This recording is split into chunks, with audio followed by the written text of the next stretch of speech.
압살롬이 나쁜 사람은 아닙니다. 처음에 생각할 때에 압살롬이 엄청나게 분노했는데 우리 중 누구라도 압살롬의 위치에 있으면 분노할 만합니다. 여러분, 분노하는 것이 항상 나쁘다. 성경은 그렇게 말씀하지 않습니다.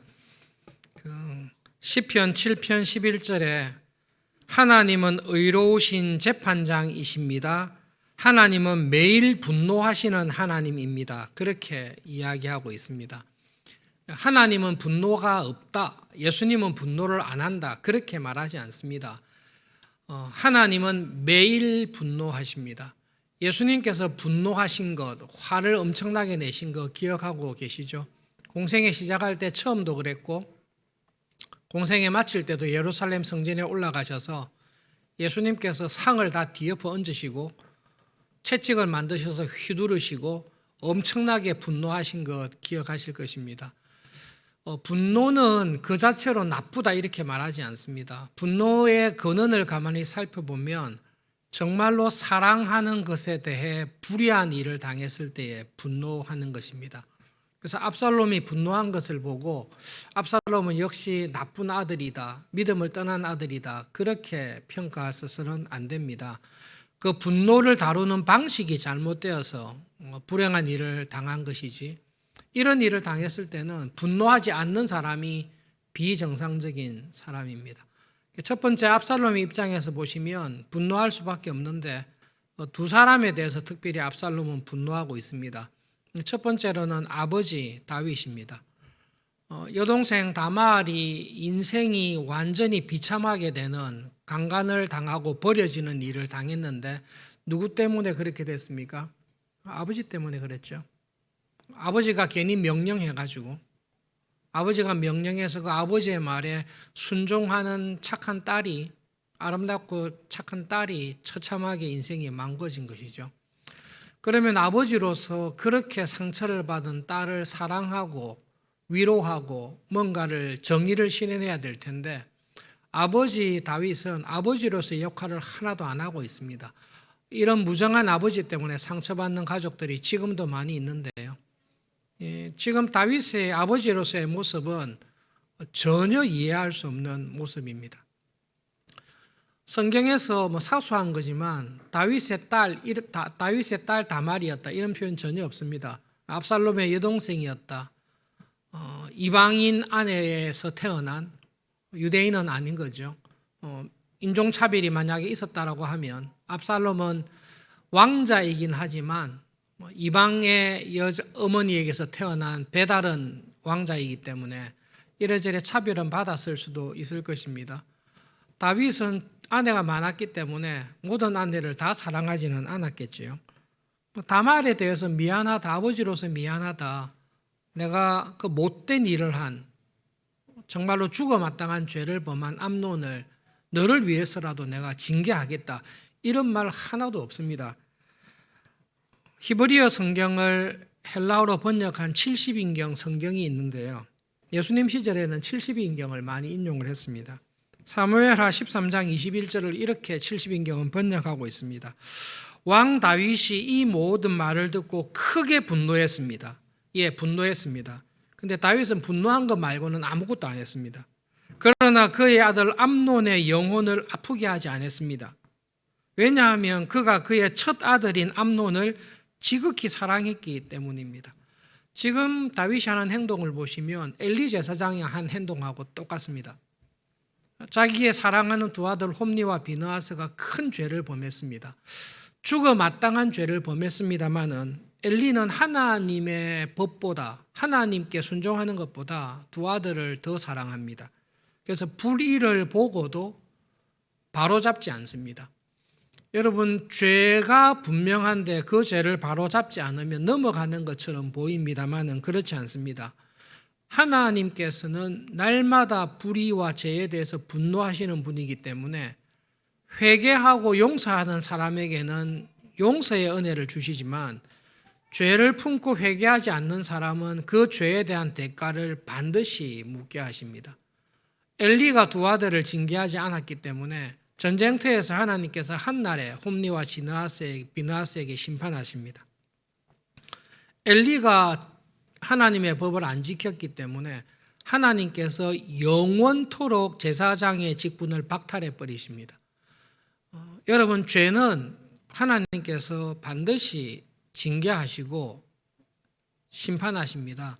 그러나 죄에 대해서 진심으로 회개하고 은혜를 구할 때 하나님께서는 나의 모든 죄를 예수님의 십자가의 심판으로 다 돌리시고 나를 회복시키는 은혜를 반드시 베풀어 주십니다. 다윗은 엘리 제사장보다 더 나쁜 아버지입니다. 엘리는 그래도 경고는 했습니다. 소문이 안 좋게 들린다. 이렇게 해서는 안 된다. 경고는 했습니다. 다윗은 경고도 안 합니다. 그 모습을 지금 보고 있는 것입니다. 압살롬이 볼 때에 이런 아버지, 진짜 아버지 맞나? 이 인간이 진짜 우리 아버지인가?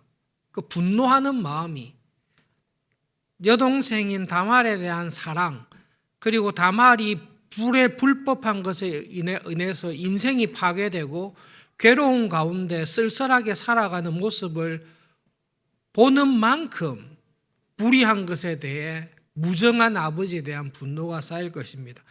우리라도 이 자리에 들어가면 다 분노할 것입니다. 나는 그런 자리에 들어가도 분노하지 않을 수 있습니다. 그 사람은 비정상입니다. 불의를 보고 분노하지 않는 것은 그 사람이 정상이 아닌 것입니다. 압살롬은 정당한 분노를 느끼고 있는 것입니다. 압살롬의 분노를 부채질하는 또 다른 사람은 당사자인 암논입니다. 사랑하는 여동생을 처참하게 짓밟고 버리고 난 다음에 반성이 없습니다. 찾아와서 정말로 미안하다, 용서를 구하거나 위로했다는 내용은 없습니다. 그럼에도 불구하고 왕의 총애를 받아서, 왕의 사랑을 받아서 왕위 후손 1위로서 지위를 누리고 떵떵거리면서 아무런 가책 없이 살아가고 있는 암논을 볼 때에 저게 진짜 형인가? 저게 정말로 왕이 될 사람인가? 그 분노하는 마음이 압살롬의 마음을 사로잡고 있습니다. 압살롬의 마음에 분노가 있다는 것 충분히 이해가 됩니다. 그리고 우리라도 이런 분노를 품을 수밖에 없을 것입니다. 근데 여러분, 두 번째로 하나님께서 분노하시는 거하고 우리가 분노하고 하는 거하고는 다릅니다. 그냥 간단하게 정리를 하시면 1번, 하나님께서 분노하시고 심판하시는 것은 정당한 것이고 하나님은 반드시 그렇게 하셔야 됩니다. 모든 불법과 죄에 대한 심판을 하실 수 있는 유일한 분은 하나님이 밖에 없습니다. 죄인은 죄인을 심판 못합니다. 그래서 하나님께서 우리에게 하신 말씀이 있습니다. 판단하지 마라. 심판하지 마라. 네가 복수하지 마라. 왜냐하면 자격이 없기 때문에 그렇습니다. 우리를 심판하실 수 있는 의로운 유일한 재판장은 하나님밖에 없습니다. 우리는 다 죄인이기 때문에 죄인이 죄인을 정죄하고 죄인이 죄를 심판하는 것 하나님께서는 허락하지 아니하십니다. 원수를 갚지 마라. 하나님의 진노하심에 맡겨라. 그것이 하나님께서 우리에게 주시는 말씀입니다. 하나님께서 길어지면 안 되니까요. 근데 사사로이 복수하시면 안 됩니다. 억울하고 분노를 당할 때에 하나님의 진노하심에 맡기라. 그것이 하나님께서 우리에게 하시는 말씀입니다. 원수에게 선을 행하라. 악을 악으로 갚지 마라. 원수를 사랑해라. 그리고 그 원수가 행한 모든 불의하고 악한 행동에 대해서는 하나님의 진노하심과 심판에 맡겨라. 하나님은 반드시 진노하시고 심판하신다. 절대로 사사롭게 복수하지 마라. 그것이 우리의 분노에 대한 하나님의 명령입니다. 압살롬이 이 부분에 있어서 마귀의 시험을 받은 것입니다. 마귀는 압살롬에게, 우리에게 찾아와서 이야기합니다. 이 얼마나 불법한 일인가? 이것은 용납할 수 없는 일이다. 여기에 대해서 아버지도 반성 안 하고 당사자도 반성 안 하고 아무런 사법적인 책임을 물을 길이 없고 저 악한 사람들은 형통하며 호의호식하면서 살아갈 때에 이것은 네가 복수해야 된다. 이 복수야말로 정당한 것이다. 복수해라. 그것은 정의를 호소한 마귀의 딱 유혹입니다. 마귀의 유혹이 압살롬에게 딱 온 것이죠. 하나님께서는 복수하지 마라. 네가 화를 내고 악한 것은 사실이지만 이 모든 것을 하나님의 진노하심에 맡기고 기도함으로 시험에 들지 말고 하나님의 말씀에 따라서 이 죄와 유혹을 이겨라.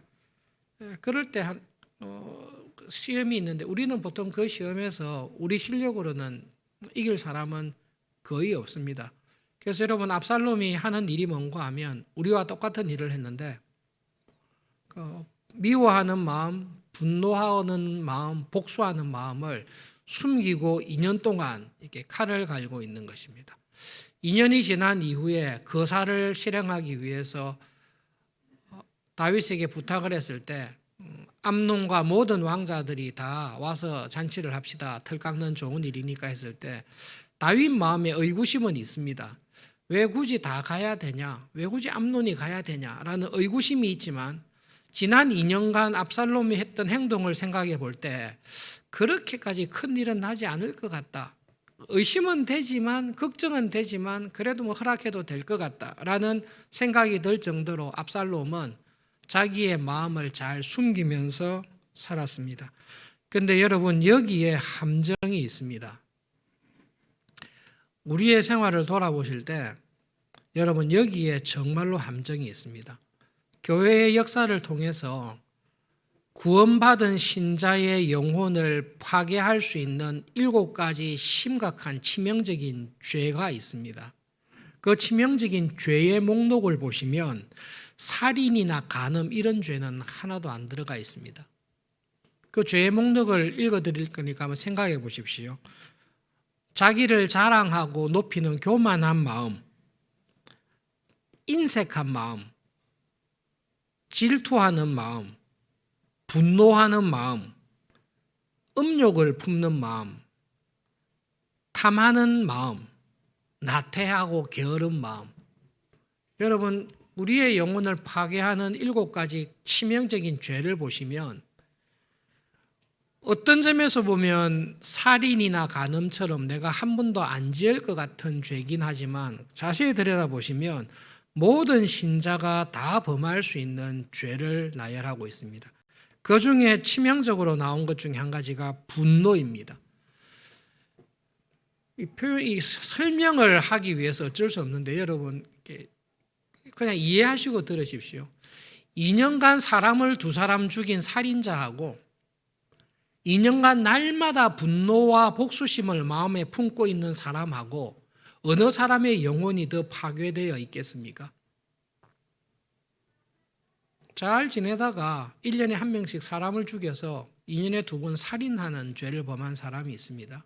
그 사람의 영혼의 상태하고 2년간 마음 깊은 곳에 미움과 정오와 복수심을 가지고 칼을 갈면서 그 미움과 복수심을 계속 간직하고 살았던 사람이 있습니다. 두 사람의 영혼 중에 어느 영혼이 더 파괴적이고 악마적이고 그 영혼이 파괴되어 있겠습니까? 1년에 한 번씩 육체의 정욕을 이기지 못해서 간음을 한 사람하고 2년간 날마다 야동을 보거나 음란문을 보거나 인터넷을 보면서 날마다 음란한 생각을 계속하고 본 사람하고 두 사람의 영혼 가운데 어느 영혼이 더 치명적으로 파괴되어 있겠습니까?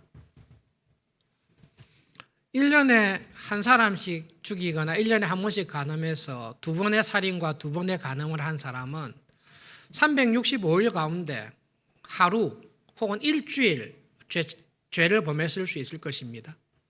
그런데 여러분, 미워하는 마음을 1년 내내 품고 있는 사람은 365일 내내 살인을 하는 사람입니다. 형제를 미워하는 사람은 살인하는 사람과 같고 살인하는 사람의 마음속에는 미움이 계속 주장하고 싹트고 있습니다. 압살롬이 이 시험에 빠진 것입니다. 그리고 이 시험이 얼마나 큰고 하면 미워하는 마음 속에는 성령님께서 떠나십니다. 여러분, 성령님은 살인하는 자리에도 있지 않지만 성령님이 떠나시니까 살인한 거지요. 성령님께서 떠났기 때문에 내 마음속에 시기하고 복수하고 억울한 마음, 저 사람이 나에게 상처 줬던 말, 저 사람이 나를 무시했던 기억, 저 사람이 나를 함부로 대했던 기억, 그로 인하여 내가 받았던 수치와 모욕, 다른 사람들 앞에서 나를 우사를 주었던 것들에 대한 기억을 가지고 그 복수심을 딱 품고 있을 때에, 그 복수심이 내 마음을 딱 주장하고 있을 때에 성령님께서는 내 안에 거하시지 않습니다. 성령님 없이 악의 세력을 내가 받아들여서 그 악한 기운이 나를 지배하도록 내가 붙들고 있는 것입니다. 그 정도로 미움이, 그 정도로 복수심이 우리의 영혼을 치명적으로 파괴합니다. 그래서 이 미워하는 마음, 원수를 복수하고 싶은 마음을 품고 있는 사람은 하나님의 나라에 들어가지를 못합니다. 왜냐하면 성령님께서 안 계십니다. 성령님의 은혜 안에 있는 신자들은 신앙생활 할 때 죄를 범하면, 여러분 죄를 딱 범하잖아요. 죄를 범하면 제일 먼저 무슨 일을 합니까? 하나님을 피합니다. 주일 예배 드리러 오기 전에 부부 간에 심한 싸움을 하고 다툼이 있었다. 그러면 어떻게 되죠? 그래도 예배당에 오는 것은 큰 은혜입니다. 근데 보통 준비하다가 늦거나 이렇게 잔소리해서 부부 간에 마음이 확 상하면 제일 먼저 무슨 일을 하죠? 나 오늘 교회 안 가. 왜 안 가죠? 하나님을 만날 마음이 안 되기 때문에 그렇습니다. 죄가 딱 들어오면 제일 먼저 피하는 것이 하나님입니다. 미움을 딱 품고 있으면, 복수하고 싶은 마음이 있으면 뭐가 제일 안 되죠? 일단 기도가 안 됩니다. 기도는 하나님을 만나는 건데 하나님을 만나기가 부끄럽습니다.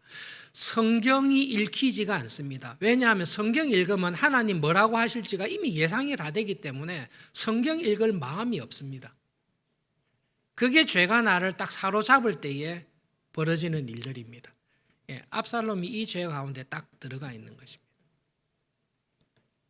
이것을 극복해야 되는데 이것을 이기지 못하고 헤매는 것입니다.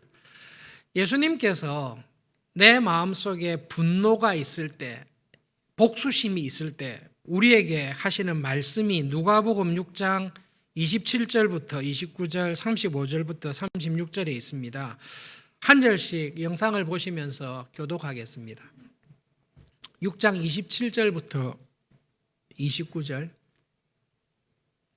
네, 한 절씩 교독합시다. 그러나 너희 듣는 자에게 내가 이르노니 원수를 사랑하며 너희를 미워하는 자를 선대하며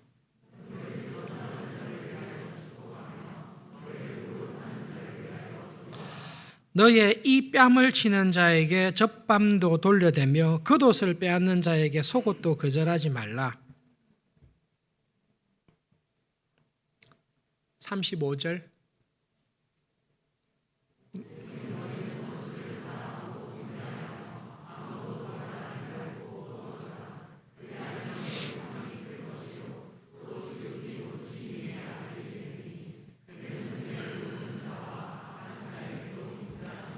함께 읽겠습니다. 너희 아버지의 자비로우심 같이 너희도 자비로운 자가 되라. 35절을 보여주시겠습니까? 35절에 분명하게 말씀하십니다. 너희는 원수를 사랑하고 원수를 선대해라. 그리고 아무것도 바라지 말고 구워주라. 그래야 너희가 하나님의 나라에서 상이 클 것이다. 지극히 높으시니 하나님의 아들인 우리들은 하나님께서 은혜를 모르는 사람, 하나님께서는 악한 사람에게도 인자하시고 원수에게도 사랑하시고 선대하시는 하나님이신 것을 기억해라. 우리는 그런 하나님 아버지의 아들이 되는 구원의 은혜를 받았다. 그래서 복수심이 있을 때에, 미워하는 사람이 있을 때 어떻게 하라고 합니까? 하나님 아버지처럼 해라. 하나님 아버지는 우리의 죄를 용서하시고 구원하기 위해서 아들을 보내셨을 때에 그 아들을 무시하고 그 아들을 죽이고 그 아들에게 침을 뱉고 모욕한 원수인 우리를 선대하셨습니다. 하나님께서는 하나님에게 진짜 원수인 나를 용서해 주셨습니다. 그 하나님의 용서와 사랑이 우리 안에 들어와 있습니다. 그것이 여러분 구원받은 우리에게 주신 은혜입니다. 죄의 세력에 잡혀 있는 사람은 특징이 있는데 하나님을 피한다 그랬잖아요. 요한복음에 똑같이 이야기합니다. 빛이 세상에 들어오매 어두움에 속한 사람들은 어떻게 합니까? 그 빛을 피해서 도망갑니다. 하나님의 은혜 안에 있는 사람은 빛이 비칠 때에 내 안에 있는 어두움을 발견하고 그 어두움을 회개하고 빛으로 나와와서 빛의 자녀가 됩니다. 그런데 죄에 사로잡혀 있을 때에는 하나님의 말씀에 빛이 들어올 때에 성령님께서 회개와 용서의 은혜를 주시려고 할 때에 내 안에 있는 어두움이 세력이 강하면 그 빛을 피하여 도망갑니다.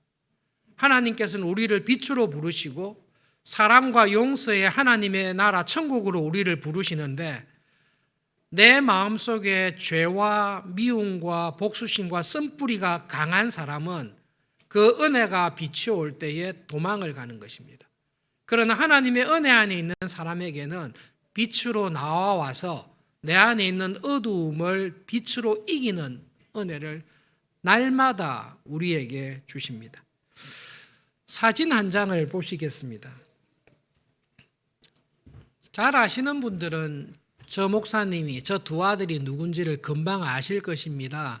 손양원 목사님과 손양원 목사님의 두 아들, 장남과 차남인 동신군의 사진입니다.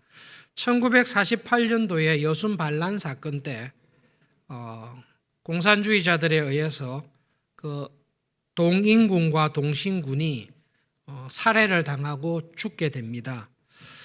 그리고 자기 두 아들을 총으로 죽였던 그 아들과 동년배인 안재선이라는 학생을 손양원 목사님께서 용서하시고 양자로 삼으셔서 손양원 목사님 6.25 때 순교하실 때까지 이 양자로 삼은 자기 두 아들을 죽인 아들을 끝까지 매일 함께 식사를 하며 매일 함께 지내면서 사랑했다는 것 알고 계실 것입니다. 사랑의 원자탄이라는 책도 읽었고 영화도 보셨을 분도 계실 텐데요.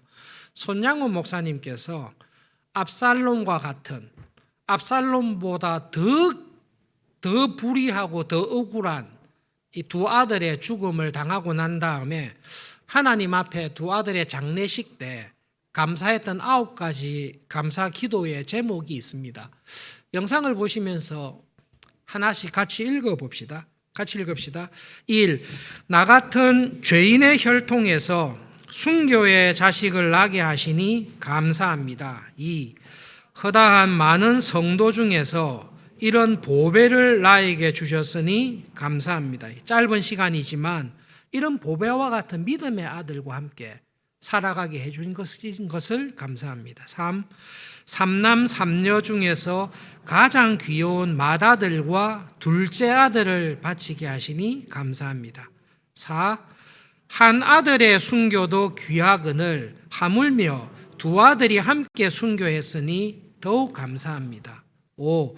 예수 믿고 제명을 다하고 편안히 자리에 누워서 죽어도 복이라 했는데 전도하다 총살 순교했으니 더욱 감사합니다. 7. 미국 가려고 준비하던 아들이 미국보다 더 좋은 천국에 갔으니 내 마음이 안심되어 더욱 감사합니다. 7. 내 아들을 죽인 원수를 회개시켜 아들을 삼고자 하는 사랑의 마음을 주신 하나님께 감사합니다. 8. 내 아들의 순교의 열매로서 무수한 천국의 열매가 생길 것을 믿으면서 감사합니다. 9. 역경 속에서도 하나님의 사랑을 깨닫게 하시고 이길 수 있는 믿음 주신 하나님께 감사합니다. 손양호 목사님의 감사 제목 가운데 7번을 한번 다시 보시면요. 내 아들을 죽인 원수를 회개시켜서 아들을 삼고자 하는 원수를 사랑하는 마음을 하나님께서 저에게 주셨는데 감사합니다. 여러분 여기에 진짜 믿음의 비밀, 우리가 이 세상 살아갈 때 하나님의 은혜로 죄를 이기는 비밀이 있습니다.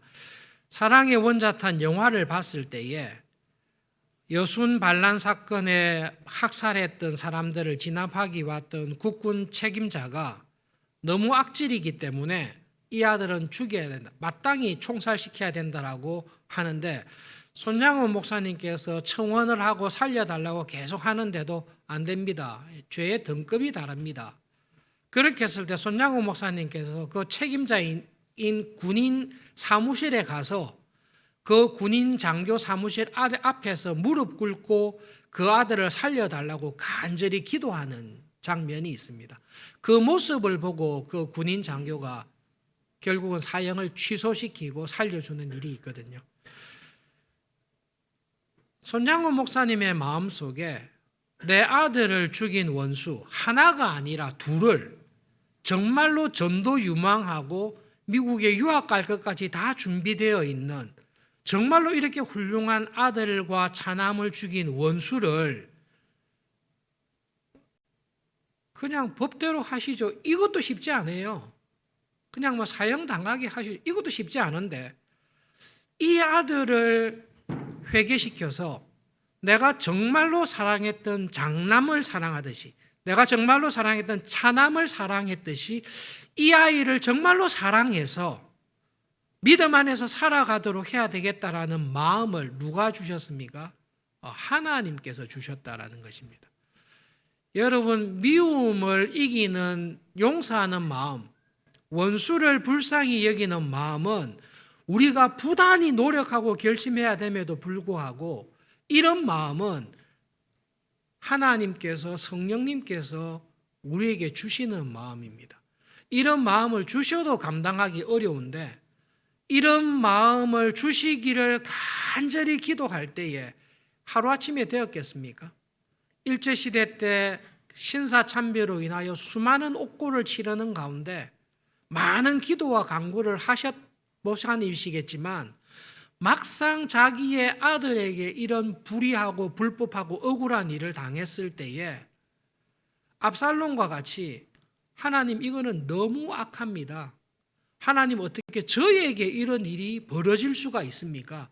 그 마음도 추스리기 쉽지 않을 것입니다. 그러나 하나님의 은혜와 성령님의 은혜 안에 딱 붙들려 있을 때에 하나님께서 그 마음을 주십니다. 영화 제목이 사랑의 원자탄인 거죠. 죄가 기승을 부리지 못하는 하나님의 사랑이, 성령님의 용서하시고자 하는 마음이 내 안에서 원자탄처럼 팍 터졌는데 이 힘이 어디서 나왔습니까? 목사님의 기도 9번에 역경 속에서도 하나님의 사랑을 깨닫게 해주시고 이길 수 있는 믿음을 하나님께서 주셨습니다. 이 기도를 하고 있습니다. 일제 때 신사참배 받을 때의 역경보다 더 큰 역경을 지금 겪고 있습니다. 본인이 당한 것보다 더 큰 상처가 두 아들에게 당한 이 역경 속에서 무엇을 깨달았습니까? 하나님 앞에서 원수였던, 하나님 앞에서 죄인이었던, 하나님 앞에서 정말로 불법하고 죄를 범하고 살아갔던 나를 사랑하신, 정말로 나 같은 죄인을 사랑하신 하나님의 사랑이 어떻는지를 십자가를 통해서 깨닫게 해주신 거죠. 이 아들을 죽인 아이를 볼 때는 회개도 안 해요. 용서할 만한 가치도 없어요. 그런데 이 사람을 용서하는 힘이 어디서 나옵니까? 압살롬이 아버지 다윗을 봤어요. 아버지도 아니에요. 형을 봤어요. 형도 아니에요. 용서할 마음이 없는 거죠. 손양원 목사님에게 이 두 아들을 죽인 이 원수를 사랑할 마음은, 용서의 힘은 어디서 나옵니까? 여기서 나오는 게 아니라 나를 사랑하신 하나님께서 사랑하신 그 하나님의 은혜와 사랑을 내가 얼마나 빚졌는지를 깨닫는 것에서 용서가 나온 겁니다. 내가 하나님께 1만 달란트의 빚을 탕감받았다. 내가 하나님께 1만 달란트의 사랑을 받았다. 1만 달란트의 용서를 받았던 큰 죄인이다라는 것을 알았을 때에 내한테 한 달란트의 상처를 주고 한 달란트의 억울함을 주고 한 달란트의 괴롭힘을 준 이 사람을 용서하는 것이 하나님께 받은 은혜를 깨달음으로 말미암아 이게 가능하게 된 것입니다. 역경 속에서도 하나님의 사랑을 날마다 깨닫게 해주셔서 원수를 악으로 갚는 이 시험을 이길 수 있는 믿음을 날마다 주셔서 감사합니다. 그래서 양자 삼았습니다. 식사 때마다 같이 식사하는 것입니다. 앞자리에 앉아서 오빠를, 그러니까 첫째와 둘째 오빠를 잃었던 딸들이 같이 밥 먹을 수 있습니까? 같이 밥 못 먹죠. 화를 내면서 나갑니다. 그런데 손양호 목사님은 그 아들을 끝까지 사랑합니다. 진짜 죽었던 아들을 사랑하듯이 사랑합니다. 이 사랑이 어디서 나옵니까?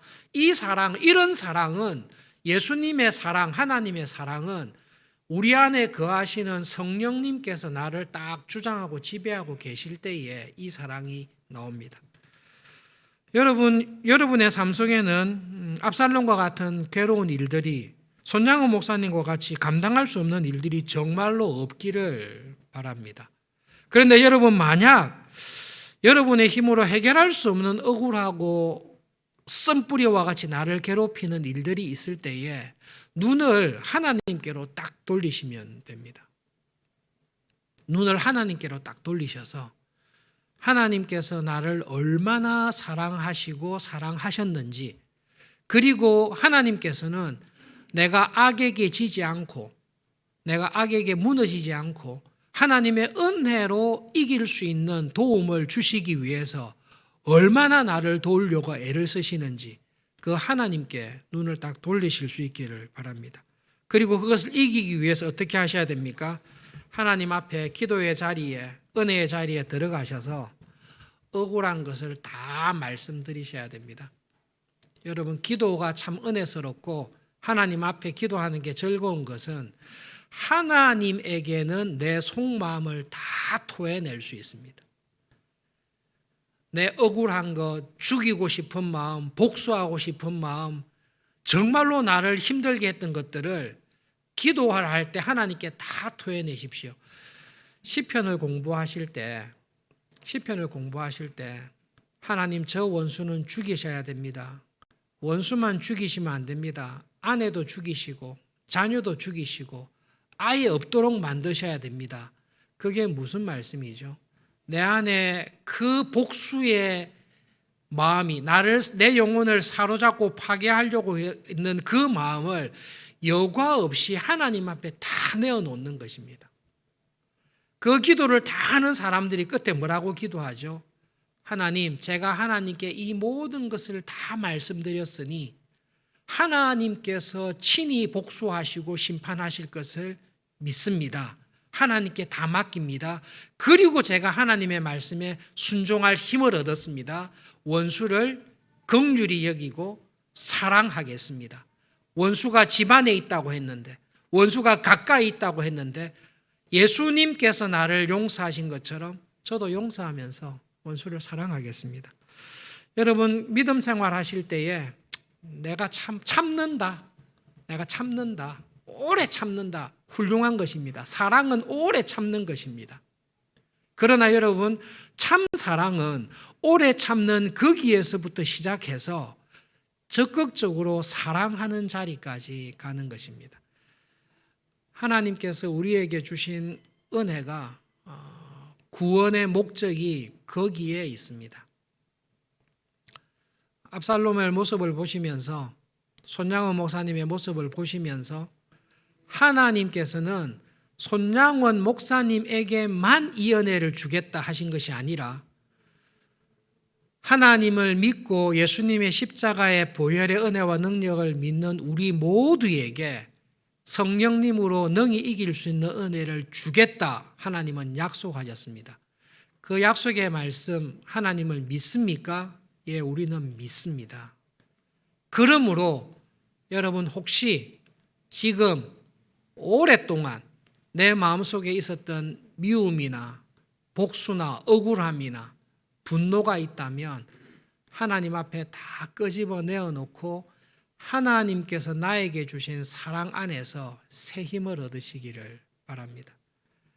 미움을 품고 사시는 것, 억울한 걸 품고 사시는 것, 마귀의 시험에 마귀를 따라가는 것입니다.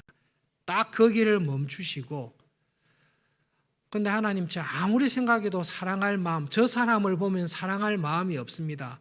없습니다. 죽을 때까지 없을 것입니다. 그러나 하나님께서 나를 사랑하신 그 은혜와 사랑을 깨닫게 될 때에 말씀과 기도를 통해 나의 모든 것을 다 말씀드리고 어느 순간에 내 마음에 이 은혜로 내가 이겼구나라는 은혜를 딱 받을 때에 하나님께서 나를 살리십니다. 분노를 품고 계시지 마십시오. 분노는 내가 이 분노를 가지고 저 인간을 복수해야지 이렇게 할 때에 분노는 제일 먼저 내 영혼을 죽입니다. 분노는 내 영혼을 죽이고 내 생명을 파괴하고 참 생명이신 성령님을 떠나게 만듭니다. 내가 사는 것, 내 영혼이 사는 것, 내 영혼이 하나님의 은혜로 회복되는 것,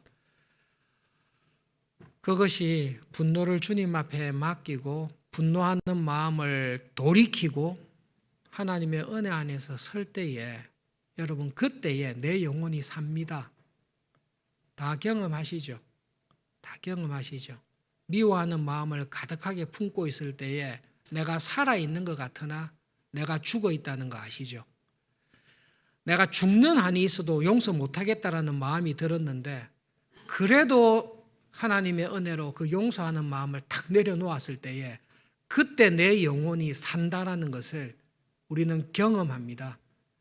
하루하루 살아가실 때에 악에게 지지 마시고 하나님의 은혜 안에서 악을 이기시고 원수까지도 사랑하면서 살아가는 은혜의 자리를 사모하시면서 하나님의 말씀과 기도와 십자가의 능력으로 영혼을 살리시면서 나를 살리시고 원수를 살리시고 주위의 사람들을 살리시면서 살아가는 은혜가 있기를 진심으로 바랍니다.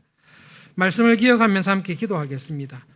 하나님, 저의 눈을 열어주셔서 내 마음속 깊은 곳에 있는 미움과 복수와 분노와 쓴뿌리가 무엇인지를 보게 해 주십시오. 그리고 하나님, 그 모든 것을 하나님 앞으로 가져가게 해 주십시오. 십자가의 은혜와 사랑으로 용서할 수 있는 힘을 주시고 먼저 그것으로 내 영혼이 살아나게 해 주시고 다른 사람의 영혼을 살리는 그런 은혜를 주십시오. 함께 기도하겠습니다.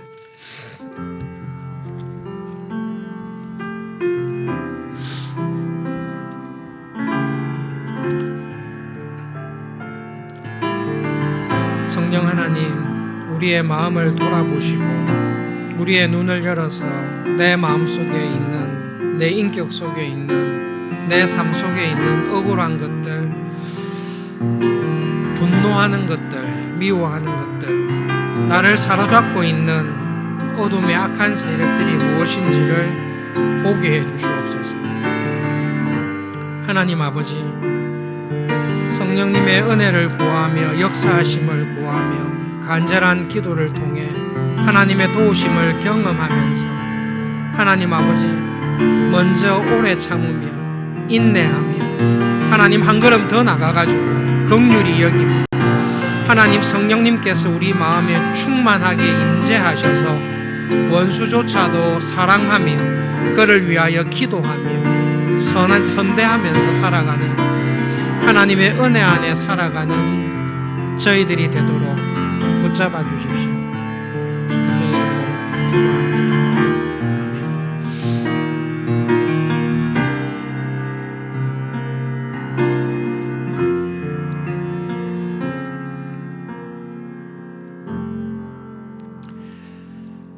옛사람의 습성에 사로잡혀서 교활한 마귀의 유혹과 달콤한 말에 속아서 하나님 죄의 세력 가운데 미움 가운데 쓴뿌리와 원망 가운데 살아가지 않도록 우리를 구원해 주시기를 하나님 아버지 기도합니다.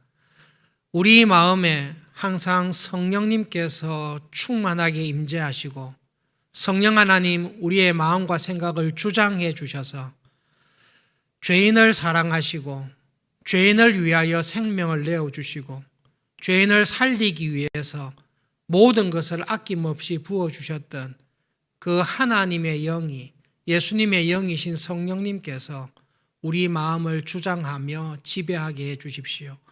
그럴 때에 우리 영혼이 살 수 있습니다.